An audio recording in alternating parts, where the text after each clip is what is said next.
धुळे शहरातील Surat Nagpur bypass road परिसरात असलेल्या सिंचन कॉलनीतील नागरिक आजही रस्त्यापासून वंचित आहेत। रस्ता तयार करून मिळावा व ज्या रस्त्यावर अतिक्रमण आहे ते काढण्यात यावे या मागणीसाठी येथील नागरिकांनी जिल्हा प्रशासनाकडे धाव घेऊन या संदर्भाचं निवेदन दिलं आहे।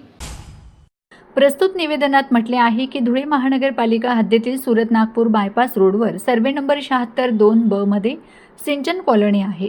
सदर कॉलनी ही रस्त्यापासून काही अंतरावर आहे। या कॉलनीतील नागरिकांना मुख्य रस्त्यापासून येण्यासाठी रस्ता आहे, मात्र या रस्त्यावर बऱ्याच प्रमाणात अनधिकृत बांधकाम करून अतिक्रमण करण्यात आले आहे। त्यामुळे कॉलनीतील नागरिकांना येण्या जाण्यात जागा उरली नाही। सध्या स्थितीत नागरिक खासगी प्लॉटमधून ये जा करत आहेत। हक्काची रस्त्याची सोय असतानाही रहिवाशांना हा त्रास सहन करावा लागत आहे। त्यामुळे प्रशासनाने तात्काळ दखल घेऊन या कॉलनीतील रहिवाशांना रस्त्याची सुविधा उपलब्ध करून द्यावी अशी मागणी रहिवाशांनी प्रशासनाला निवेदनातून केली आहे। यावेळी रहिवासी मोठ्या संख्येने उपस्थित होते।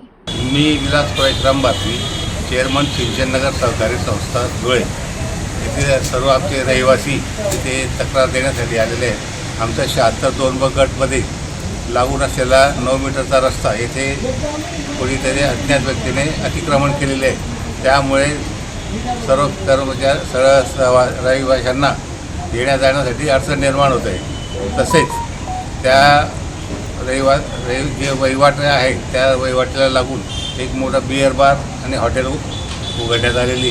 ते रात्री 11-11, 12-12 वाजेपर्यंत मोठमोठ्याने DJ चालवतात, आरडाओरडा करतात व दारूच्या बाटल्या या रहिवाशांच्या घरावर फेकतात। त्याबाबत आम्ही निवेदन देण्यासाठी माननीय जिल्हाधिकारी यांच्याकडे आलेलो आहोत।